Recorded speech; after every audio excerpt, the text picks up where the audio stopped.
Hello everyone, my name is Abhishek Gupta and I welcome you all on this edutech platform. So guys, आज की session में हम लोग बात करेंगे इंपॉर्टेंस ऑफ वेल्थ मैनेजमेंट के पार्ट नंबर 3 के बारे में। But before moving ahead, I just want to let you know guys कि if you guys are preparing for any kind of examination तो you need to have a proper strategy guys. अब proper strategy से मेरा मतलब क्या है कि भाई प्रीवियस ईयर क्वेश्चंस और जो मोस्ट इंपॉर्टेंट टॉपिक्स हैं, इन दोनों फैक्टर्स का आप लोगों को जो है वो इन डेप्थ नॉलेज होना चाहिए। तो गाइज, अगर आप लोगों का भी यही कंसर्न है with respect to this JAIIB examination, तो आप लोगों के इसी कंसर्न को रिजॉल्व किया जा रहा है with the help of this E book, जो कि एडुटैप के द्वारा लॉन्च की गई है। अब इस ई बुक का लिंक आप लोगों को इस वीडियो के डिस्क्रिप्शन में मिल जाएगा, जहां से आप लोग प्रीवियस ईयर क्वेश्चंस और most important topics for each and every component of JIB examination के बारे में इन डेप्थ एनालिसिस कर पाएंगे guys. So have a look on this E book अगर आप लोग अपनी प्रिपरेशन को एक सही डायरेक्शन में लेकर के जाना चाहते हैं गाइस।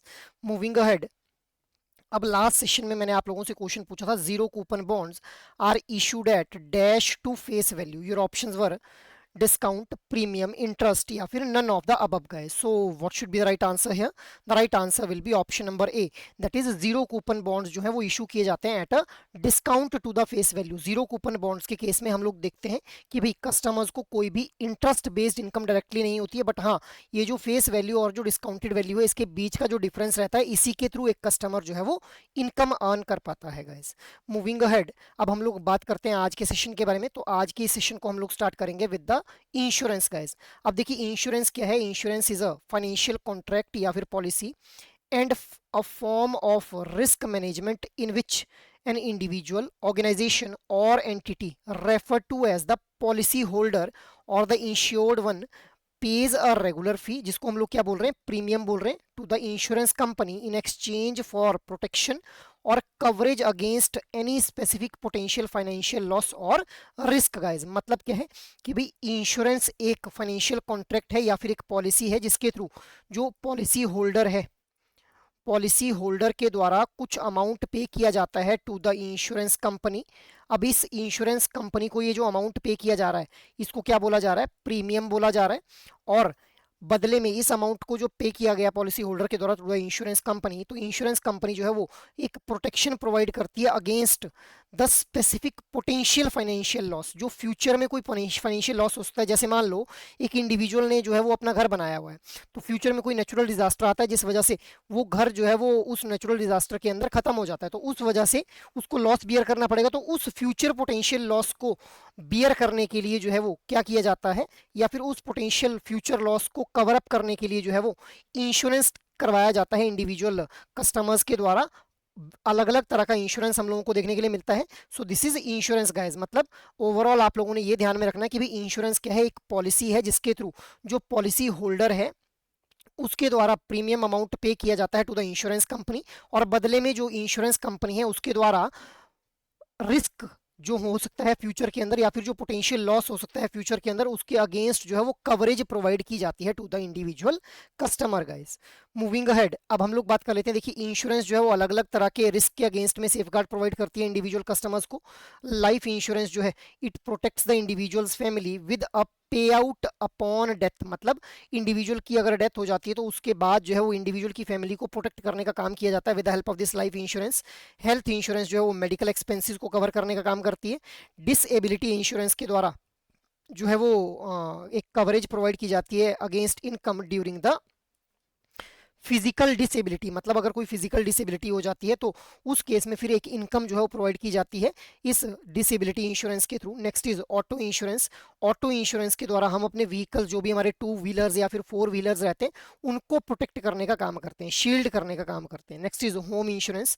तो home insurance actually guards against the property damage. अगर प्रॉपर्टी को कोई भी डैमेज हो जाता है, जैसे मैंने अभी आप लोगों को नेचुरल डिजास्टर का एग्जाम्पल दिया, तो वहां पे जो घर था अगर वो डैमेज हो जाता है because of this natural disaster, तो वहां पे होम इंश्योरेंस के थ्रू जो है वो प्रोटेक्शन प्रोवाइड करवाया जाएगी इंडिविजुअल को, अगर जिसने जो है वो होम इंश्योरेंस करवा रखी है अपने घर की। ठीक है, तो अलग अलग तरह की इंश्योरेंस हम लोगों को देखने के लिए मिल रही है। Life insurance, health insurance, disability insurance, auto insurance, home insurance और ट्रैवल इंश्योरेंस भी हम लोगों को देखने के लिए मिलती है। जैसे कई बार आप लोग जो फ्लाइट वगैरह में ट्रैवल करते हैं, तो आप लोगों से इंश्योरेंस के लिए वहां पे जो सेपरेटली पूछा जाता है कि whether you want to get your flight insured और नॉट, तो उसको हम लोग क्या बोलते हैं? Travel insurance. की अगर ट्रेवलिंग के टाइम पे कुछ इंडिविजुअल को हो जाता है तो उस केस में जो है फिर इंश्योरेंस प्रोवाइड कर दी जाती है बाय द इंश्योरेंस कंपनी, मतलब कवर प्रोवाइड किया जाता है। मूविंग अहेड, नेक्स्ट हम लोग बात कर लेते हैं म्यूचुअल फंड्स के बारे में गाइस। अब देखिए म्यूचुअल फंड क्या है, mutual fund is a collective investment pool where multiple investors combine their money to buy a diversified portfolio of stock, bond और other assets which are managed by the professional। अब देखिए होता क्या है कि बहुत से छोटे छोटे इन्वेस्टर्स हैं जो कि बड़ी कंपनीज के अंदर जो है इन्वेस्ट करना चाहते हैं, बट इनके पास इतना सरप्लस फंड ही नहीं है कि वो इन बड़ी कंपनीज के अंदर जो है वो इन्वेस्टमेंट कर पाए। तो इनके द्वारा क्या किया जाता है कि इनकी इन्वेस्टमेंट को पूल किया जाता है और बहुत बड़ी ऑर्गेनाइजेशंस, मल्टीपल ऑर्गेनाइजेशंस के अलग अलग एसेट्स के अंदर जो हो इस फंड को जो है वो इन्वेस्ट कर दिया जाता है। अब जब ये फंड इन्वेस्ट किया जाएगा तो इसके बदले में एक यूनिट जो है वो अलॉट की जाती है, और जो यूनिट अलॉट की जाती है किसको की जाएगी, वो कस्टमर्स को। तो कस्टमर को हम लोग क्या बोल देंगे, यूनिट होल्डर बोल देंगे गाइस, ठीक है। So unit is being allotted to the customers with respect to their investment guys. So इसको हम लोग क्या बोल रहे हैं, म्यूचुअल फंड। म्यूचुअल नाम से ही समझ आ रहा है, जहां पे मल्टीपल इन्वेस्टर्स की जो फंड्स हैं उनको पूल करके इन्वेस्ट किया जा रहा है गाइस। अब it is a collective investment pool. Diversified portfolio यहाँ पे देखने के लिए मिलता है। मतलब डाइवर्सिफाइड पोर्टफोलियो का मतलब क्या है कि एक पोर्टफोलियो के अंदर अलग अलग तरह के एसेट्स हम लोगों को देखने के लिए मिलते हैं जिनके अंदर इन्वेस्टमेंट की जाती है by the individual customer guys, ठीक है। नेक्स्ट इज, ये जो हमारा म्यूचुअल फंड्स रहते हैं these are being managed by the professionals guys. Professionals के द्वारा इनको मैनेज किया जाता है। इसका मतलब क्या है कि भाई जो हमारा ये म्यूचुअल फंड्स रहते हैं इनको किसी के, ऐसा नहीं है कि कोई भी आकर के आपके म्यूचुअल फंड्स को जो है मैनेज कर लेगा। म्यूचुअल फंड मैनेजर जो है जो इनको मैनेज करेगा, that individual will be managing these funds in a professional manner guys, ठीक है। नेक्स्ट इज लिक्विडिटी हम लोगों को देखने के लिए मिलती है। लिक्विडिटी का मतलब क्या है कि भाई म्यूचुअल फंड्स के केस में हम लोग ये देख पाते हैं कि जब भी हम लोगों को जरूरत पड़ती है तो हम लोग जो है वो इन फंड्स का जो है यूटिलाइजेशन कर सकते हैं अपनी नीड्स को फुलफिल करने के लिए। Next is accessibility for small investment. अभी मैंने आप लोगों को बताया कि छोटे छोटे इन्वेस्टर्स के जो फंड्स हैं उनको कलेक्ट करके जो है वो इन्वेस्ट किया जाता है। So accessibility for the small investments. So this is mutual fund guys. Moving ahead, अब हम लोग बात कर लेते हैं टाइप्स ऑफ म्यूचुअल फंड के बारे में। सो देखिए based on the investment objective हम लोग जो है वो डिवाइड कर देते हैं म्यूचुअल फंड्स को। Equity mutual funds, equity mutual funds क्या है, जहां पे हम लोग इन्वेस्टमेंट करते हैं इन द स्टॉक्स और ऑफ स्टॉक्स के अंदर इन्वेस्ट किया जाता है जिसके थ्रू पोटेंशियल हाई रिटर्न्स जो है वो ऑफर की जाती हैं कस्टमर्स को।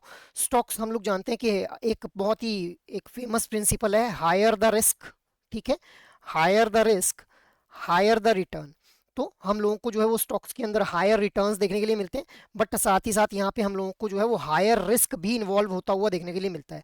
तो ऐसे customers who are able to take the higher risk they can invest in these equity mutual funds. Debt mutual funds क्या है, जहाँ पे इन्वेस्टमेंट की जाती है इंस्ट्रूमेंट्स के अंदर जैसे treasury bills for the stable return, मतलब स्टेबल रिटर्न और लोअर रिस्क हम लोगों को यहाँ पे देखने के लिए मिलता है। बैलेंस म्यूचुअल फंड्स क्या है, जहाँ पे इन्वेस्टमेंट को स्प्लिट कर दिया जाता है between the equity and debt for the risk minimization. मतलब इक्विटी और डेट, अब जो हमारे डेट्स रहते हैं वो हमारे जो है वो उनके थ्रू हम लोगों को स्टेबल रिटर्न्स देखने के लिए मिलती हैं और लोअर रिस्क रहता है, जबकि equities are highly riskier than the debt instruments. तो इनको इनके बीच में इन्वेस्टमेंट को जो है स्प्लिट कर दिया जाएगा in case of balance mutual fund, so that risk को जो है वो मिनिमाइज किया जा सके। Next is sectoral funds. अब सेक्टोरल फंड्स के अंदर हम लोग फोकस करते हैं ऑन अ स्पेसिफिक सेक्टर, जैसे आईटी सेक्टर, ठीक है, mining sector, oil sector, with returns tied to the sector performance. अब एक इंडिविजुअल सेक्टर जैसे परफॉर्म करेगा उस अकॉर्डिंग जो है वो इंडिविजुअल को उन म्यूचुअल फंड्स के ऊपर जो है रिटर्न दी जाएगी इन case of sectoral funds. Next is ELSS. ELS क्या है, इक्विटी लिंक्ड सेविंग स्कीम। अब इक्विटी लिंक्ड सेविंग स्कीम्स के थ्रू टैक्स बेनिफिट प्रोवाइड किए जाते हैं और इनके अंदर लॉक इन पीरियड देखने के लिए मिलता है हम लोगों को 3 साल का। तो अंडर सेक्शन 80C हम लोग देख पाते हैं कि भी ईएलएसएस के अंदर जो है वो एक टैक्स बेनिफिट कस्टमर्स को प्रोवाइड किया जाता है, हालांकि ये म्यूचुअल फंड्स का ही टाइप रहता है गाइस, ठीक है। Next is based on the structure. अभी हम लोगों ने इन्वेस्टमेंट ऑब्जेक्टिव को लेकर के जो था वो सेग्रीगेशन देखी। अब स्ट्रक्चर के बेसिस के ऊपर कैसे म्यूचुअल फंड्स को सेग्रीगेट किया जाता है। सो ओपन एंडेड फंड्स, यहाँ पे क्या होता है कि भाई फ्लेक्सिबिलिटी जो है वो ऑफर की जाती है कस्टमर को कि वो इन्वेस्ट और रिडीम कर सकता है इन म्यूचुअल फंड्स के अंदर किसी भी टाइम के ऊपर। Next is close ended funds guys. अब क्लोज एंडेड फंड्स जो है ये ऑफनली हम लोगों को लॉक इन पीरियड के साथ देखने के लिए मिलते हैं, जहाँ पे टिपिकली 1 to 3 ईयर्स का जो है वो लॉक इन पीरियड देखने के लिए मिलता है और बिफोर रिडम्पशन इनमें अलाउड होती है। मतलब अगर 3 साल का लॉक इन पीरियड है तो इससे पहले रिडीम किया जा सकता है फंड्स को, ऐसा नहीं है कि 3 साल से पहले रिडीम नहीं किया जा सकता, बस उस केस में जो है चार्जेस या फिर पेनल्टी लगाई जाती है गाइस। सो ये हम लोगों ने based on structure mutual fund की सेग्रीगेशन को देखा गाइस। मूविंग अहेड, अब म्यूचुअल फंड्स के अंदर ही हम लोग बात कर लेते हैं सिस्टमेटिक इन्वेस्टमेंट प्लान के बारे में। सो ये क्या है, it is a disciplined mutual fund investment approach. So एक इंडिविजुअल के द्वारा रेगुलर वे के अंदर जो म्यूचुअल फंड्स के अंदर इन्वेस्टमेंट की जाती है with the help of this systematic investment plan. Investors contribute a fixed amount at a regular interval, जैसे हर महीने जो है वो मैंने 500 रुपए इस एसआईपी के थ्रू इन्वेस्ट कर दिए म्यूचुअल फंड के अंदर, तो मैं क्या कर रहा हूँ, रेगुलर इंटरवल के ऊपर जो है वो एक फिक्स्ड अमाउंट को इन्वेस्ट कर रहा हूँ, कॉन्ट्रीब्यूट कर रहा हूँ। टिपिकली मंथली बेसिस के ऊपर यहाँ पे इन्वेस्टमेंट या फिर क्वार्टरली बेसिस के ऊपर इन्वेस्टमेंट देखने के लिए मिलती है to choose their mutual fund scheme. ठीक है, तो this is systematic investment planning guys. Next is systematic withdrawal plan. अब इसको हम लोग SWP भी बोल देते हैं। It enables the investors to withdraw a fixed amount at a specific interval. अब सिस्टमेटिक इन्वेस्टमेंट प्लानिंग का बिल्कुल अपोजिट हम लोगों को सिस्टमेटिक जो विड्रॉल प्लान है वो देखने के लिए मिलता है, जहां पे रेगुलर इंटरवल के ऊपर जो है विड्रॉ किया जा सकता है फंड्स को with flexibility in choosing the withdrawal amount and frequency. अब इंडिविजुअल को मतलब जो कस्टमर है उसको ये फ्लेक्सिबिलिटी प्रोवाइड की जाती है कि भाई उसके द्वारा जो अमाउंट है उसको कितना अमाउंट विड्रॉ करना है और किस फ्रीक्वेंसी पे विड्रॉ करना है। It is with the description of the customer guys, but on a predetermined rate units from the portfolio are sold and funds are transfer to your account. So हालांकि यहाँ पे जो है flexibility तो offer की जा रही है, बट प्री डिटरमाइंड, पहले ही डेट डिटरमाइन कर दी जाएगी कि भाई कब जो है वो पोर्टफोलियो में से फंड्स को सेल आउट किया जाएगा और रिस्पेक्टिव अमाउंट जो है वो कस्टमर के अकाउंट में प्रोवाइड कर दिया जाएगा। So this is systematic withdrawal plan guys. Moving ahead, next is real estate services. अब देखिए guys, real estate assets are the significant part of the family wealth. हम लोग ये जानते हैं कि एक इंडिविजुअल की जो फैमिली वेल्थ रहती है वहाँ पे रियल एस्टेट की जो एसेट्स रहते हैं काफी क्रूशियल रोल प्ले करते हैं and plays a crucial role in the comprehensive wealth management. Individual की जो वेल्थ है, जो सरप्लस वेल्थ है, उसको मैनेज करने में ये रियल एस्टेट के जो एसेट्स हैं ये काफी इंपॉर्टेंट रोल प्ले करते हैं। अब real estate funds are the investment vehicle that are used by the investor to invest in real estate project और real estate linked securities. So real estate funds के through जो small investors हैं उनके द्वारा investment की जाती है with the help of this real estate funds in the real estate linked securities. हालांकि देखिए, रियल एस्टेट के अंदर अगर इन्वेस्टमेंट करनी है तो we need a heavy investment, but real estate के अंदर जो है वो स्मॉल स्मॉल इन्वेस्टर्स के द्वारा भी इन्वेस्टमेंट की जाती है और ये एक इन्वेस्टमेंट व्हीकल की तरह रहते हैं जो रियल एस्टेट फंड्स हम लोगों को देखने के लिए मिलते हैं गाइस। ठीक है, अब यहीं पे रियल एस्टेट के अंदर हम लोग बात कर लेते हैं रियल एस्टेट सर्विसेज के अंदर रियल एस्टेट इन्वेस्टमेंट ट्रस्ट के बारे में।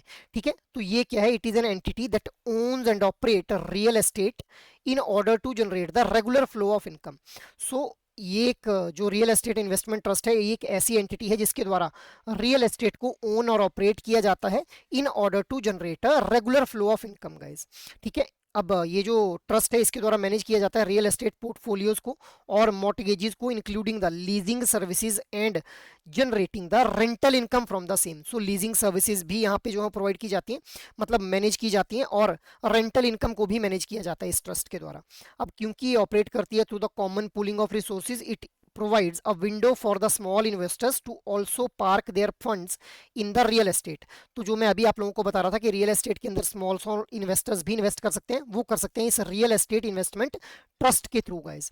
सो they can also park their fund in the real estate which generally requires big basket investment to generate the return. Generally जो है वो अदरवाइज अगर ये ट्रस्ट ना होती तो एक हैवी इन्वेस्टमेंट के थ्रू ही जो है वो इन्वेस्ट कर सकते थे रियल एस्टेट के अंदर, but with the help of this investment trust small investors जो है वो अपने सरप्लस फंड्स को जो है वो पार्क कर सकते हैं इन द रियल एस्टेट गाइस। ठीक है, नेक्स्ट इज रिटायरमेंट प्लानिंग। अब गाइज रिटायरमेंट प्लानिंग क्या है, जहां पे हम लोग इन्वेस्टमेंट को अलाइन करते हैं with the retirement income goals कि भाई रिटायरमेंट के बाद क्या कुछ इनकम गोल्स होने चाहिए, कितनी इनकम एक इंडिविजुअल चाहता है आफ्टर द रिटायरमेंट। सो इस रिटायरमेंट प्लानिंग के अंदर we require a 360 degree approach, जहां पे we use to consider need, risk tolerance and life stage गोल।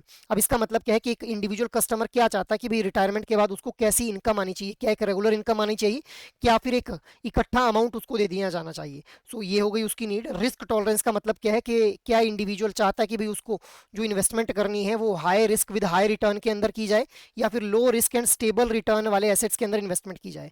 सो इस अकॉर्डिंग जो है वो हम लोग क्या करते हैं, रिटायरमेंट प्लानिंग करते हैं। इसके अलावा लाइफ स्टेज गोल के मतलब उसके लाइफ स्टेज गोल्स क्या है, वो चाहता क्या है इस फंड के साथ ये जो इन्वेस्टमेंट करना चाह रहा है, इस इन्वेस्टमेंट के साथ वो चाहता क्या है, उसके लाइफ स्टेज के गोल्स क्या हैं। अगर वो ओल्ड एज कस्टमर है तो उस अकॉर्डिंग उसके जो एज जो गोल्स हैं वो देखने के लिए मिलेंगे हम लोगों को। नेक्स्ट इज जो वेल्थ मैनेजर है वो टेलर्ड सॉल्यूशन क्रिएट करता है across the asset class for the retirement. अब depending upon the need of the customer, need risk tolerance and life stage goals, एक वेल्थ जो मैनेजर है उसके द्वारा कस्टमाइज्ड प्रोडक्ट्स ऑफर किए जाते हैं satisfying the needs of the customer guys. So this is real estate retirement planning guys. Moving ahead, next is will writing. अब guys देखिए, without a will personal asset जैसे real estate, stock and investment automatically distribute कर दिए जाएंगे to the legal heir. अगर will नहीं है तो उस केस में जो रियल एस्टेट्स हैं, स्टॉक्स हैं या फिर जो इन्वेस्टमेंट है एक इंडिविजुअल की, वो उसके लीगल हेयर्स को ऑटोमेटिकली जो है वो डिस्ट्रीब्यूट कर दिए जाएंगे, जिससे पोटेंशियल इश्यूज जो है वो राइज हो सकते हैं। मतलब फैमिली डिस्प्यूट हो सकता है कि भाई मुझे तो कुछ नहीं दिया, ये लीगल हेयर कैसे, लीगल हेयर को कैसे मिल गया, ये लीगल हेयर क्यों बना दिया था इन्होंने, ठीक है। इसलिए विल जो है वो बहुत ही एक इंपॉर्टेंट रोल प्ले करती है एक इंडिविजुअल के एसेट्स को मैनेज करने में। अब will is a legal document specifying how the assets should be distributed after one's death.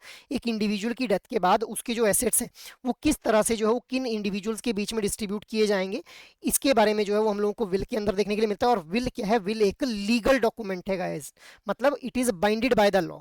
It provides the flexibility to choose inheritors and modify the will as needed। मतलब ऐसा नहीं है कि एक विल के अंदर अगर एक इंडिविजुअल ने बोल दिया कि भाई मेरा सन जो है वो मेरा इसका हेयर होगा, ठीक है, इनहेरिटर होगा जो मेरी ये एस्टेट है, तो उसको वो चेंज नहीं कर सकता। अगर उसको कल को लगता है कि भाई मुझे सन को अपना जो है वो यहाँ पे इनहेरिटर नहीं बनाना है, तो वो अपनी डॉटर को यहाँ पे जो है वो अपने विल के अंदर मेंशन कर सकता है कि भाई मेरे जो एसेट्स हैं दो should be distributed to my daughter as well. तो इसमें फ्लेक्सिबिलिटी रखी गई है। It simplifies the matter of family after one's passing, preventing the conflict. तो विल राइटिंग के थ्रू हम लोग देख पाते हैं कि भाई कन्फ्लिक्ट होने से जो है वो बच जाता है एक फैमिली के अंदर, कि भाई जैसे कोई एक इंडिविजुअल है उसकी अगर डेथ हो जाती है तो उसके एसेट्स को कैसे डिस्ट्रीब्यूट किया जाएगा, अगर ये विल के अंदर प्रॉपरली मेंशन्ड है तो उस वजह से हम लोग देख पाते हैं कि भाई डिस्प्यूट या फिर कन्फ्लिक्ट होने से हम लोग जो है वो अवॉइड कर पाते हैं गाइस, ठीक है। Now try to answer out this question guys. Dash enables investors to withdraw a fixed amount at specific intervals with the flexibility in choosing the withdrawal amount and frequency। Your options are systematic investment plan, systematic withdrawal plan, equity linked mutual funds या फिर none of the above guys। So that is all from my side for this session guys। Apart from this, अगर आप लोग किसी भी तरह की guidance चाहते हैं with respect to your JIB preparation, तो आप लोग जो है वो एडुटैप की वेबसाइट के ऊपर विजिट कर सकते हैं गाइस, जहां से आप लोगों को जो है वो कोर्सेज नाम का टैब देखने के लिए मिलेगा। आप कोर्सेज नाम के टैब के ऊपर जाते ही JIB कोर्सेज के ऊपर आप लोग क्लिक कर लेंगे। So whenever you will be scrolling down, तो यहाँ पे आप लोगों को JIB का कंप्लीट मास्टर कोर्स देखने के लिए मिल जाएगा, जहाँ पे IFS, PPB, RBWM और AFM चारों कंपोनेंट्स के लिए जो लाइव क्लासेस, कंसेप्ट नोट्स और मॉक टेस्ट प्रोवाइड करवाए जाएंगे guys. So you can have a look on this master course अगर आप लोग अपनी एक कॉम्प्रिहेंसिव प्रेपरेशन करना चाहते हैं for this JIB examination. But अगर आप लोग चाहते हैं कि भाई हम लोगों को एक इंडिविजुअल कंपोनेंट के लिए मास्टर कोर्स चाहिए, तो you just need to click on the single button, जहां से आप लोगों को IFS, PPB, AFM और RBWM चारों कंपोनेंट्स के लिए जो है वो मास्टर कोर्स अवेलेबल हो जाएगा guys. So you can have a look on this master courses guys. And one more thing, अगर आप लोग इस टाइम के ऊपर जो है वो इन कोर्सेज को अवेल करते हैं, so there will be a discount provided to you guys, because Edutap के द्वारा एक फ्रीडम सेल रन की जा रही है, जहां पे फ्लैट 76% का ऑफर जो है वो प्रोवाइड किया जा रहा है, डिस्काउंट प्रोवाइड किया जा रहा है आप लोगों को। You just need to use this code India76 और आप लोग जो है वो इन मास्टर कोर्सेज के ऊपर 76% का फ्लैट डिस्काउंट अवेल कर पाएंगे guys. And remember one thing कि ये जो ऑफर है it is valid from 13th August to 15th August, that is till today guys. So hurry up guys if you want to get yourself enrolled in any kind of master course launched by the Edutap guys, ठीक है। So that is all from my side for this particular session guys. I hope ये session आप लोगों को अच्छा लगा हो। अगर एक्चुअल में ये सेशन आप लोगों को पसंद आ रहे हैं तो इन सेशंस को लाइक, शेयर और सब्सक्राइब कर लें। और अगर आप लोगों की कोई भी क्वेरी है तो आप लोग मेल कर सकते हैं hello@edutap.co.in के ऊपर। जय हिंद।